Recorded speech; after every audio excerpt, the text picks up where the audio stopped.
فرق معلتن فرعان أخيلو زيناوي مثلا لأنا نفيلم علونا كما يتوعلو زخبركم تعذبتنا نلوم حمص كل التحمل قطر زترالوا زيانات وشتروا أن حيزلكم قريبة زلخو ليديا تخلى مريامي كسافة أمام سانا كتصنحوا بخبرنا عدمكو بقنجنة بتاتو فيلم ሚኒስትር ትምህርቲ ንከፊላዊ ምጅማር ትምህርቲ ዝምልከት መብሪ ሂቦም ኣካየት ኤርትራውያን ውዳቤታት ኣብ ኢጣልያ ገምገም ስራሕ ኣካይዶም ኣብ ጋሽ ባርካ ሕማም ዓሶ ንምክልኻል ዝተወሃሃደ ንጥፈታት ይሰላሰል ኣሎ ሓሙሽተ ሃገራት ዞባ ምዕራብ ኣፍሪቃን ፈረንሳን ኣንጻር ሽበራ ዘካይድዎ ወተሃደራዊ ስርሒት ክሄዳ ተሰማሚዐን መራሕቲ ሜክሲኮን ኣሜሪካን ኣብ ቁጠባውን ንግዳውን ሽርክነት ዘተኮረ ክልታዊ ዝርርብ ከካይዱ እዮም ቱርክን ፈረንሳን ብጉዳይ ሊብያ ኣብ ናይ ቃላት ውግኣተን ከም ዘለዋ ተገሊጹ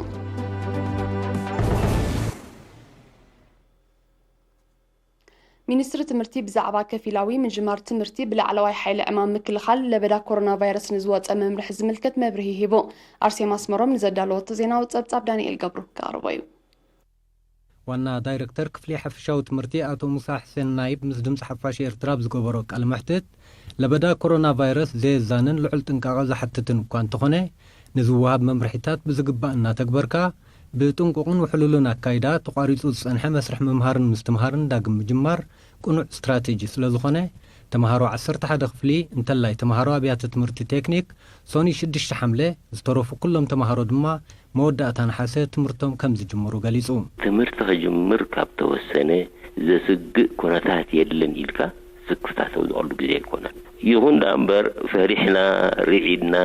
ኢድና ነግርና ኣታሚርና ተኸርሚና ኮፍ ክንብል ኣይኮናን ዝዋሃበና ዘለው መምርሒታት እናስተምሮ እናተግበርና ብጥንቁ ኣካይዳ በብቁሩብ ትምህርቲ ምጅማር ግን ቁኑዕ ስትራቴጂ ስለ ዝኾነ ኣብ ትሕቲ ከምዚ ዓይነት ኩነታት በዚ መንፈስን ንጅምሮ ኣለና እቲ መደብ ብተምሃሮ 11 ክፍሊ ከም ዝጅምር ዝተገብረሉ ቀንዲ ምኽንያት ንሃገራዊ መልቀቕ ፈተና ካልኣይ ደረጃ ማለት ማትሪክ እኹል ግዜ ንኽረኽቡ በተሓደ ውሑዳትን ንዝወሃቦም መምርሒታት ምክልኻል ለበዳ ኮቪድ-19 ብዝግባእ ከተግብሩ ስለ ዝኽእሉን ድማ በተኻልእ ምዃኑ ዝጠቐሰ ኣቶ ሙሳ እዚ ነቲ ዝስዕብ መስርሕ ዳግመ ምኽፋት ተመክሮ ከም ዝኸውን ኣብሪሁ 11 ክፍሊ ተምሃሮ ኢና ንጅምር ዘለና ኩሉ ሰብ ከም ዝፈልጦ ናይ ተምሃሮ ናይ 11 ክፍሊ ጾሮም ዝኸበደ እዩ እዚ ጾር ከቢድ ዝገብሮ ከዓ ኣብ ርእሲ ናይ 11 ክፍሊ ትምህርቲ ክውድኡ ዝግብኦም ናይ 12 ክፍሊን ናይ ሃገራዊ ምርመራን ምድላውን ይጽበዮም ኣሎ ነዚኦም ቁልጡፍ ሓገዝ ምግባር ግቡእ እዩ ካልኣይ እንታይ እዩ እዚኣቶም ነቶም ሕጂ ብስቦም ንጅምር ዘለና ዓበይትን ውሑዳትን ስለ ዝኾኑ ኩሉ ዝወሃቦም መምርሒታትን ኣስተምህሮታትን ንጥዕናዊን ኣእምሮአውን ድሕነት ዝምልከሲ ብግቡእ ተረዲኦም ብሓላፍነታዊ መንገዲ ክትግብርዎ ዝኽእሉ እዮም ናይ ቴክኒክ ኣብያተ ትምህርቲ ዝመሃሩ ተምሃሮውን ከም ዝጅምሩ ንገብር ኣለና ኣብ 12 ክፍሊ ዘለዎ እዚ ዝኾነሉ ዘሎ ምኽንያት ኣብ ርእስቲ ናይ ቴክኒክ ትምህርቲ ዘቋረፅዎ እውን ናይ ኣካደሚያዊ ትምህርቲ ስለ ዘሎ ነዚ ክልቲኡ ትምህርቲ ማለት ናይ ቴክኒክን ናይ ኣካደሚን ኣማሊኦም ክመሃሩ ግዜ ስለ ዝጠልቦም እዩ ንተምሃሮ ሻምናይ ክፍሊ ብዝምልከት ድማ ኣቶ ሙሳ ተሪፎም ዘሎ ትምህርትን ንሃገራዊ ፈተና ሻምናይ ክፍሊ ዝገብሮ ዘለውን ምድላዋትን ኣብ ግምት ኣትዩ ኣብቲ ተጠቒሱ ዘሎ ግዜ ማለት መወዳእታ ነሓሰ ክጅምሩ እኹል ምዃኑ ብምብራህ ንዝበለፀ ውፅኢት ኣብ ኣባይቶም ከጽንዑን ልዑል ጻዕሪ ከካይዱን ጸዊዑ ተምሃሮ ብመሰረት ሚኒስትሪ ትምህርቲ ዘውፅኦ ናይ ከበሳ ካላንደር 61 መዓልታት ናይ ቆላ ካላንደር ድማ 41 መዓልታት ካብ ስሩዕ ትምህርቶም ከም ዝበኸሩ እቲ ሕጂ ዝመሃሩሉ ግዜ ድማ ምስኡ ክዛመድ እንከሎ ሓፂር ስለ ዝኾነ ተምሃሮን መምህራንን ብውሕሉል ኣገባብ ክጥቀሙሉ ዘዘኻኽረ ኣቶ ሙሳ ተምሃሮ 11 ክፍሊ ቁፅሪ ባዮሎጂ ኬሚስትሪ ፊዚክስ ሕርሻ ታሪክ ጂኦግራፊ ቢዝነስን ስነ ቁጠባን ጥራይ ከም ዝመሃሩ ብምግላጽ ኣብያተ ትምህርቲ ተወሳኺ ሓገዛት ክገብራ ወለድን ዝምልከቶም ኣካላትን ድማ ተሳትፎኦም ክዕዝዙ ተላቢዩ ተምሃሮ ኣብተን ኣብ ማትሪክ ዝፍተንዎን ዓይነት ትምህርቲ ከም ዘተኮሩ ኢና ጌርና ዘለና እዚ ማለት ቁፅሪ ሰለስተ ናይ ሳይንስ ትምህርትታት ባዮሎጂ ኬሚስትሪ ፊዚክስ ማለት እዩ ሕርሻ ትምህርቲ ታሪክ ጂኦግራፊ ቢዝነስ አንድ ኢኮኖሚክስ ንብሎ ጥራይ ከም ዝማሩ ኢና ጌርና ዘለና ሴሌክቲቭ ኮይና ማለት እዩ በዚ ጋብዚ ብዙሕ ናይ ትምህርቲ ክፍለ ግዜ ካብ ተቀደም ሰፎም ዝነበረ ክረኽቡ ክእሉ እዮም ማለት እዩ ፎካስ ዝኾነ ነገር ክንገብር ስለ ዘለና ተኻልኣይ ኣብያተ ትምህርቲ ኣብተን ዝተዋሃበን ክፍለ ግዜ ከይተሓፅረኻ ዓቕሚ ዘፍቅሎ ተወሳኺ ፃዕሪ እናገበራ ክሰርሓ ከም ዘለዎን እግረ መንገድና ነዛ ክንደሊ አቶ ሙሳ ናይባ መወዳእታ ጎን ዝካየድ ትምህርታውን ትፈታት ለበዳ ኮሮና ቫይረስ ንምክልኻል ብሚኒስትሪ ጥዕና ዝወፅእ መምርሒታት ብዕቱብ ክትግበር ከም ዝግባእ ጠቂሱ ካብ ዞባ ናብ ዞባ ተንቀሳቂሶም ዝጸንሑ መምህራንን ተምሃሮን ቅድሚ ምጅማሮም ንሓለፍቲ ኣብያተ ትምህርትን ጨንፈር ሚኒስትሪ ትምህርትን ክሕብሩ ዝኾነ ምልክታት ናይቲ ሕማም ዝርአ ድማ ምስ ዝምልከቶም ኣካላት ብምውህሃድ ኣድላይ ስጉምቲ ክወሰድ ከም ዝግባእ ኣገንዚቡ ኣብ ኢጣልያ ዝነጥፉ ኣካየድቲ ኤርትራን ውዳቤታት መንፈቃዊ ገምጋም ስራሕ ኣካይዶም ካብ ጽሕፈት ሚድያን ዲፕሎማትን ኤምባሲ ኤርትራ ኣብ ኢጣልያ ንዝበጽሐና ትሕዝቶ ዳናይት ገብሪ ህይወት ከተቕርብ እያ ኣብ 15 ከተማታት ኢጣልያ ዝነጥፉ ኣካየድቲ ኤርትራን ውዳቤታት ማለት ህግደፍ ሃማደአ መንእስያት ህግደፍ ማሕበር ኮማት ከምኡውን ኮሚቴ ሚድያን ዲፕሎማስን ንዘሎና ኢንተርኔት ብልጫ ተጠቂሞም ብ27 ሰነ ብማንዛዊ ኣገባብ ገምጋም ስራሕ ኣካይዶም ኣብቲ ኣምባሳደር ኤርትራ ኣብ ሪፓብሊክ ኢጣልያ ዶክተር ፍስሐ ጸን ጴጥሮስን ሓላፊ ህዝባውን ኮማውን ጉዳያት አቶ ግርማይ ሃብተ ሚካኤል እውን ዝተሳትፍዎ ገምጋም ጸብጻብ ዝተሰላሰለ መደባት ብመንጽር ዝነበረ ብልጫታትን ብድሆታትን ቀሪቡን ዘተተኻይዱሉን ኣምባሳደር ፍስሐ ጸን ጴጥሮስ ኣብ ዘስምዖ ቃል ኣብዚ ብሰንኪ ኮሮና ቫይረስ ከም ድላይካ ክትንቀሳቀሰሉ ዘይትኽእል ጽንኩር እዋን ኤርትራውያን ውዳቤታት ሓይልታት ዕማን ብምቋም ንሃገርን ህዝብን ንምሕጋዝ ዝገብርዎ ዘለዉ ዓብ ስራሕ ውጽኢት ሓያል ውዳበ ምዃኑ ድሕሪ ምጥቃስ ንህሉ ኩነታት ሃገር ዝምልከት መብርሂ ሂቡ ሓላፊ ህዝባውን ኮማውን ጉዳያት አቶ ግርማይ ሃብተ ሚካኤል ብወገኑ ኣብ ውሽጢ እዚ 6 ኣዋርሒ ዝተሳለጠ ንጥፈታት ብሰንኪ ለበዳ ኮቪድ-19 ኣብ ውዳቤታት ዘጋጠመ ጸገማትን ዝተኸልፈ መደባትን እቲ ኩነታት ኣብ ኤርትራውያን ነበርቲ ኢጣልያ ዝፈጠሮ ናይ ስራሕ ምምዝባል ከምኡውን ንሃገር ንምሕጋዝ ዝተዋፀ ገንዘብ ዝምልከት ብኣሃዛት ዝተሰነየ ጸብጻብ ኣቕሪቦም ኤርትራውያን ነበርቲ ኢጣልያ ማዕከል መኸተ ኮቪድ-19 ንምስሳን ኣብ ርእስታ ቀዲሞም ዘዋጽእዎ 335,000 ዩሮ 44,000 ዩሮ ብምውሳኽ ብጠቕላላ ወፈያታቶም 379,000 ዩሮ ከም ዝበጽሐ ኣብ ዝተፈላለያ ከተማታት ኤርትራ ኣባይቲ ዝውንኑ ዜጋታት ድማ ን22 ስድራ ቤታት ካብ 2 ወርሒ ክሳብ ዓመት ዝበጽሕ ሕድገት ክራይ ከም ዝገበሩ ኣብቲ ጸብጻብ ተነጺሮም ብተወሳኺ ብምኽንያት 20 ሰነ ማዕከን ሕድሪ ሰማዕታት ንምስሳን ብጠቕላላ 20,500 ዩሮን ከም እተወፈየ በሪሁ ኣብ ዞባ ጋሽ ባርካ ሕማም ዓሶ ንምክልኻል ዝተዋሃደ ንጥፈታት ይሰላሰል ከም ዘሎ ጨንፈር ሚኒስትሪ ጥዕና ናይቲ ዞባ ሓቢሩ ወኪል ኤሪና ኣካል መብራህቱ ንዘዳለዎ ጸብጻብ ሻምተ ወልደ ከቕርቦ እዩ ኣብ ዞባ ጋሽ ባርካ ጎንቲ ሕማም ኮሮና ቫይረስ ንምክልኻል ዝካየድ ዘሎ ዕቱብ ንጥፈታት ምስ ምጅማር ክራማት ተርእዮ ሕማም ዓሶ ከጋጥም ስለ ዝኽእል ንምቁጻሩ ዝተዋሃደ ንጥፈታት ይሰላሰል ከም ዘሎ ኣብ ጨንፈር ሚኒስትሪ ጥዕና ሓላፊ ኣሃዱ ምክልኻል ሕማም ዓሶ አቶ ኢብራሂም ያዕቆብ ሓቢሩም ምስ ኤሪና ብዝገበሮ ቃለ ምሕትት አቶ ኢብራሂም ኣብ ዞባ ጋሽ ባርካ ብሓፈሻ ሩባታት ጋሽም ባርካን ኣብ ስንጥቕወን ንኡስ ዞባታት ከምኡውን ምስ ኢትዮጵያን ሱዳንን ኣብ ዝዳወባ ከባቢታት ድማ ብፍላይ ኩሉ ግዜ ስጋኣት ምልባዕ ሕማም ዓሶ ስለ ዘሎም ነቲ ስክፍታ ኣብ ግምት ብምእታው ምንጻግ ጸረ ሕንጸን ጣንጡን መድሃኒት ኣብ ኣባይትን ኣብ መዕቆር ማይን ምድፋን ጎዳጉድን ምዕዳል ናምስያን ነፍሰ ጾራትን ዘጠቓልል ንጥፈታት ይካየድ ከም ዘሎ ብምጥቃስ ኣብ ምቁጻር ዓሶ ተጠቃምነት ናምስያ ወሳኒ ስለ ዝኾነ ህዝቢ ብግቡእ ክጥቀመሉ ተላብዮም ሕጋሽ ሰንጥቐን ዝኸዳ በሙለን ንሳን ዞባታት በሙለን ንሰን ዓሳዊ ቦታታት እየን ማለት እዩ ድሕረን ድማ እዘን ባርካ ተኸትለን ዝኸዳ እሰን ድማ በካላይ ደረጃ እየን ዝስርዓ ማለት እዩ ከምኡ ክንብል ከለና ድማ ኣብ ናይ ጋሽ ንብሎም ዘለና እሰን ነባዕሎም ሓደ ቀንዲ ዓሳዊ ቦታታት በዓል ካሳላ ሱዳን ማለት እዩ ብዛዕበ ዓሳዊ ቦታ ሕጂ ምሰን ዝዳወብ ድማ በዓል ጉሉጅ ተሰነይ ከምና በለ ድማ በዓል ፈርሰሳዋ ኣለዉ ማለት እዩ ምሱ ድማ በዚ ክንሪኢ ከለና ድማ ላዕሊ በዓል ላዕላይ ጋሽ ከምኡውን እንዳና አንቶርያ ማለት እዩ ሸላሎ ከምዚ ኣመሰላ ይዘን ድማ ልከ ምስ ኢትዮጵያ ምስ ናይ ትግራይ ገለ ዘለዉ ከባቢታት ይዳወባ ማለት እዩ ከምና በለ ሻምበቆ ሙልቂ ሕጂ ተስክፍታ ልከ ነስኻ ኩሉ ግዜ ኣብ ውሽጢኻ ከተፀርሕ ከለኻ ናይ ጎረባብትኻ እውን ከምዚ መፃካ እውን ፍሉጥ እዩ ማለት እዩ እቲ ሕማም ከምዚ እንብሎን ዘለና 70 ሜታዊት 80 ሜታዊት أبزن زتتقصان وسان زبطات مولكي شنبكو قلوج تسني على قاش زين أو ببزهير مالتي نتعمام وكلت تعنا عدي كيلاتات تعنا أما حضرتنا أن نابرتن من محضرات كابن نوس زبطاتن نقطعات محبراو مفنتات بزيت حساقاب يسلاسلو خمز اللون أبريهم أما حضرتي خنو تم وكلتي نايتي أكبابي زلو جزا ناخدو نتسب زي أكبابي خازلو أسريو دفنو النابلو ولا يتمناتنا وكلتي أجر حكايم زبحلو اللونا مالتي هجي نسم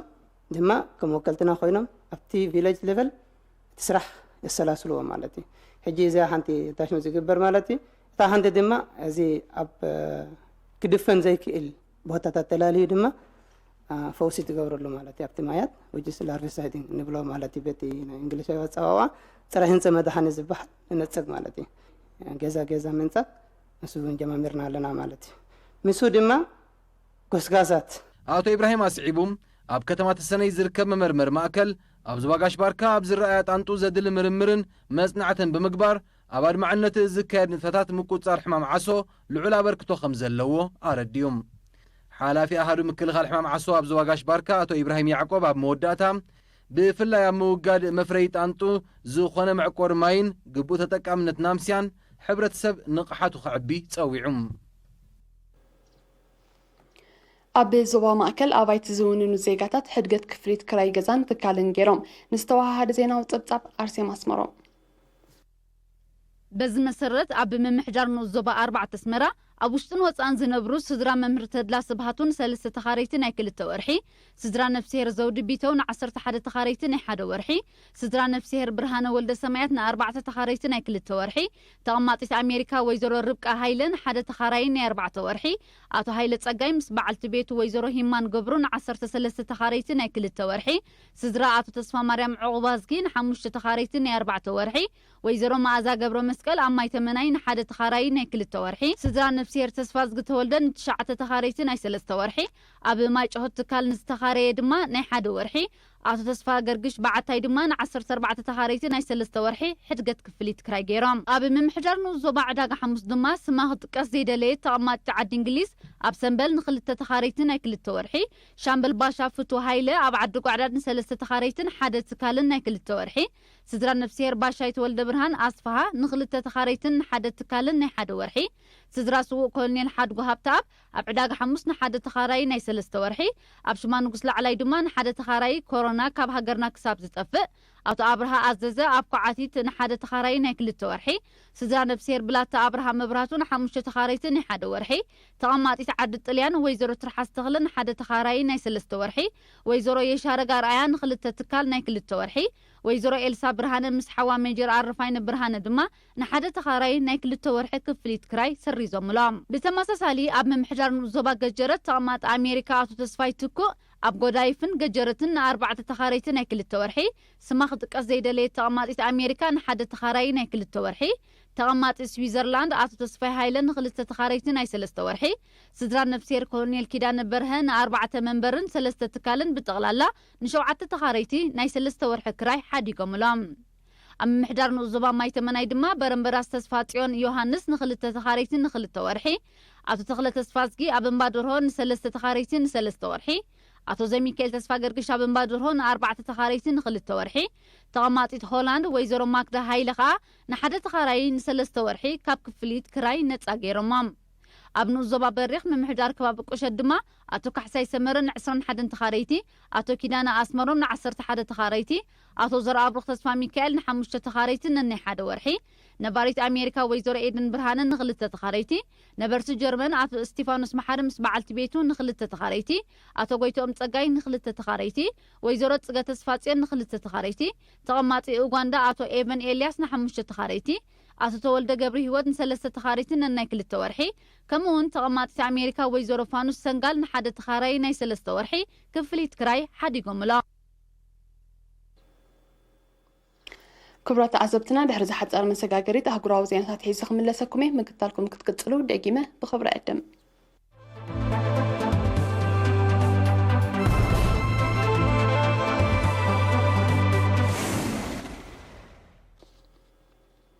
حمشت هاجرات زوبا معرب أفريقيا فرنسا عبد زوبا أنت أشبرا زكايدو وتهدراو سرحيت كحيلة تسمامين تسمم مرحت نايتن هاجرات بسلاسة سنة أب موريتانيا أب زكايدو أخيبا يتبتحو ثم مرحت خكايد زت أنحس الرحيتات بعينة بزحن كبن مبالو أمر داكم زبزحيو زقل زلا يخون نبر فرنسا نتسرحيت نمحيال انت عنت رقف كتقبر مخانا بزرزر حبرتن فرنسا أب زوبا بحفشة أب مال الدماء بفلاي لألا حمشت شحوة تهدرات أوافيرا كم زله تبتاباتي تقصم انت هنا جنا توتهدرا وفري أب من محياش تأتتاو كونتات نايت زوبا زدك أصابركتو كم زي جبره نايك أربعة عزبتي يقلتو أب زوبا معرب أفريقيا زقبر زرلو قداماوي وتهدرا ومتأتتاو نتأجاتات نايت زوبا نممزماز انتزي كوينو كالي علامة كم زي يقول لهم تنتزي حبرهم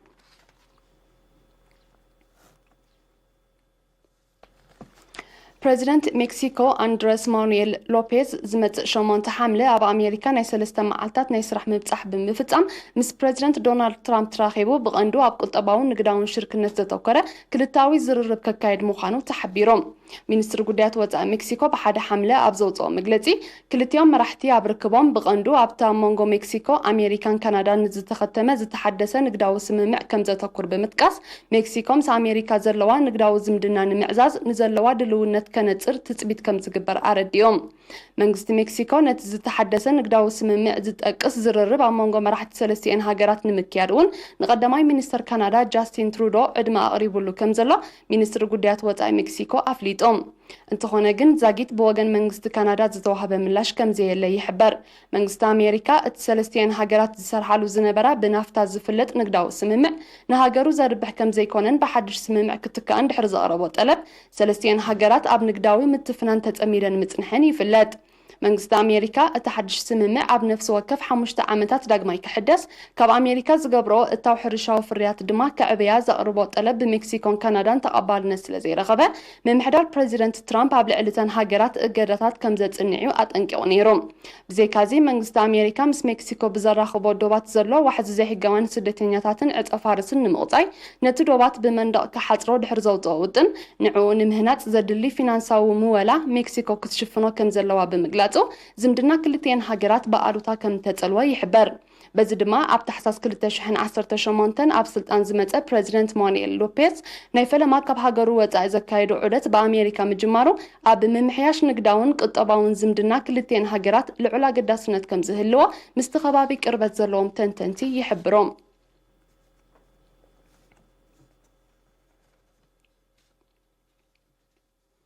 تركن فرنسان بقداي ليبيا أبناء قالات وقعاتين كم زلوان نتخونتات بقربات زكاتاتور وقنات قليتهم بريزيدنت فرنسا إيمانويل ماكرون تركي أب ليبيا تكايرو زلا وتحدراوي متأتتاو نتخونتات مليسو يقادروا كم زلو بمتقاس بزيك المخونات كوكارت كتوات أني حلام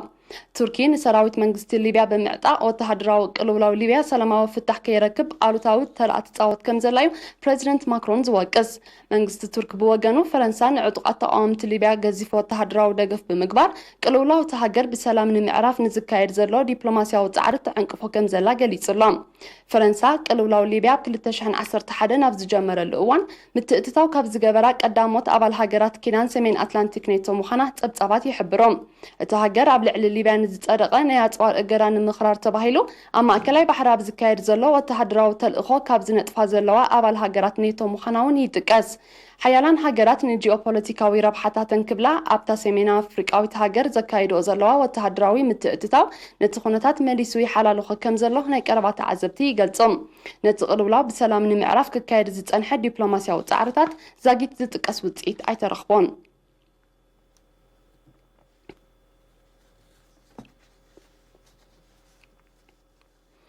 إسرائيل أبكل ما يتهاجروا كتكايدو إن زل حدش عدنا ندادن غازن كتقارطو منغستي ليبانوس تصويعو منغستي نزطاوعت الزقربة إسرائيل أبتخبابن عدنا وعلن مقبار تشاباشب كم زلا دحر مقلحيوم إسرائيل قبل ولاوي جزاتو عدنا كتكايد كم زي فكر زقلت منغستي ليبانوس توت انت كبراون تخينو قبل عليها سقم تخوسد كم زخل أتنكي غلام نتمدب كم إواج كينات فاليو كم زي رؤيو منغستي ليبانوس تقلت زلا بزيد ما أمانغو كلتين هاجرات زت أنحك ኩሉ መዳያዊ ዘይምቅራው መሪሱ ክብእስ ከም ዝኽእል ምስቲ ከባቢ ቅርበት ዘለዎም ወገናት ይእምቶም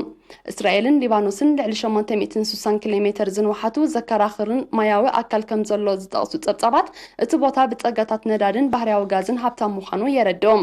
ኣብ ማእከላይ ባሕሪ እተካይዶ ንጥፈታት ዕደና ንምስፋሕ ትሰርሕ ዘላ እስራኤል ካብቲ ከባቢ ናብ ኤውሮጳ ዝቐንዐ መስመር ነዳዲ ንምህናጽ ኣብ ፈለማ 2020 ምስ ግሪክን ቆጵሮስን ውዕል ከም ዝኸተመት ይዝከር ኣብ ማእከላይ ባሕሪ ተመሳሳሊ ንጥፈታት ተካይድ ዘላ ቱርኪ ንውጥን እስራኤል ክትቃወሞ ጸኒሓ እያ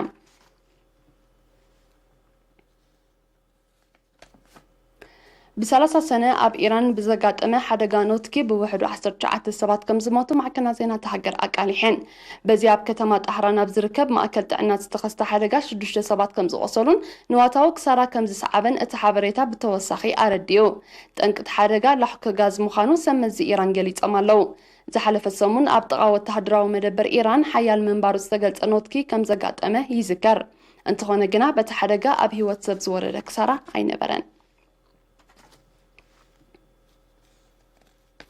መንግስቲ ኢንዶኔዥያ ኣብ ክፍለ ሃገር ካሊማንታን ብሰንኪ ተኸሲቱ ዘሎ ሓደጋ ባርዕ መሮር ህፁፅ ናይ እዋን ሓደጋ ድንጋገ ኣውጁ እዚ ካብቲ ማለ ሓደ ሓምለ ተግባራዊ ዝኾነ ስጉምቲ በቲ ሓደጋ ክወርድ ንዝኽእል ኩሉ መዳያዊ ክሳራታት ኣብ ምግታእ ተራ ከም ዝህልዎ ሰመዝ እቲ ሃገር ሓቢሮም ኣብቲ ከባቢ ኣስታት 700 ባርዓት ተኸሲቶም ምህላዎም ዝሓበሩ ጸብጻባት እቲ ናይ እዋን ሓደጋ ድንጋገ ክሳብ 28 መስከረም ክጸንዕ ምዃኑ ኣረዲኦም ኣብ ኢንዶኔዥያ ዓመታዊ ብዘጋጥም ሓደጋታት ባርዕ መሮር ኣብ ኣከባቢ ከቢድ ዕንወት ከም ዝወርድ እዩ ዝግለጽ ዝሓለፈ ዓመት ኣብ ክፍለ ሃገር ካሊማንታን ብዝተኸስተ ተመሳሳሊ ሓደጋ ልዕሊ 1.6 ሚልዮን ሄክታር ጫካ ከም ዝተሃመኸ እቶም ጸብጻባት ብተወሳኺ ይጠቕሱ ናይ መወዳእታ ዜና ኣብ ጫካታት ኣማዞን ናይ ብራዚል ተርእዮታት ባርዕ መሮር ኣብ ዝሓለፈ ወርሒ ሰነ ብ20 ሚእታዊት ከም ዝዛየደ ብሓደ ሓምለ ዝወፀ ወግዓዊ መንግስታዊ ጸብጻባት ኣነፂሩ እዚ ኣሃዝ ኣብ ዝሓለፈ 13 ዓመታት ኣብ ወርሒ ሰነ ካብ ዝተመዝገበ ሓደጋታት ባርዕ እቲ ዝለዓለ ምዃኑ ተገሊጹ ኣብቲ ዕሙር ጫካታት ወቕቲ ሓጋይ ኣብ ዝቀራረበሉ ዘሎ እዋን ከም ዝበለ ልዑል መጠን ባርዕ ምኽሳቱ ዳግማይ ከምቲ ኣብ ዝሓለፈ ዓመት ዝተኸስተን ከቢድ ኣከባብያዊ ዕንወት ዘውረደን ከይክሰት ንዘሎ ስጋት ኣዕሪግዎ ከም ዘሎ ተጣበቕቲ ኣከባቢ ይሕብሮም ኣብ ጫካታት ኣማዞን ኣብ ዝሓለፈ 5 ኣዋርሕ ናይ 2020 መጠን ብርሰት ኣግራብን ሓምላይ ሽፋንን ብ34 ሚእታዊት ዛይዱ ከም ዝርከብ ብሳተላይት ተሰንዩ ዝተገብረ መጽናዕቲ የነጽር ካብ ነሓሰ ክሳብ ሕዳር ኣብ ዘሎ ወቕቲ ሓጋይ ኣብ ጫካታት ኣማዞን ናይ ሕርሻ መሬት ንምስፋሕ ተባሂሉ ዝግበር ብርሰት ኣግራብ ኣብቲ ከባቢ ከቢድ ኣከባብያዊ ዕንወት ከኸትል ምጽንሑ ይግለጽ ብሰንኩ ድማ ልዑል ኣከባብያዊ ኣገዳስነት ዘለዎ ኣሽሓት ትርቢዒት ኪሎ ሜትር ዕሙር ጫካታት ከም ዝበርስ ይሕበር መንግስቲ ብራዚል ኣብ ኣማዞን ዝረአ ዘሎ ልዑል መጠን ብርሰት ኣግራብ ንምቁፅጻር ኣብቲ ከባቢ ሰራዊት ምውፋሩ ይፍለጥ نلوم حمص ترالو حافشاوي زيناوي مساندونا از تكتاتلو طنحكم نيرو زخبركم تعذبتنا كسافت امام سنه بمصحكم مسكن هو جني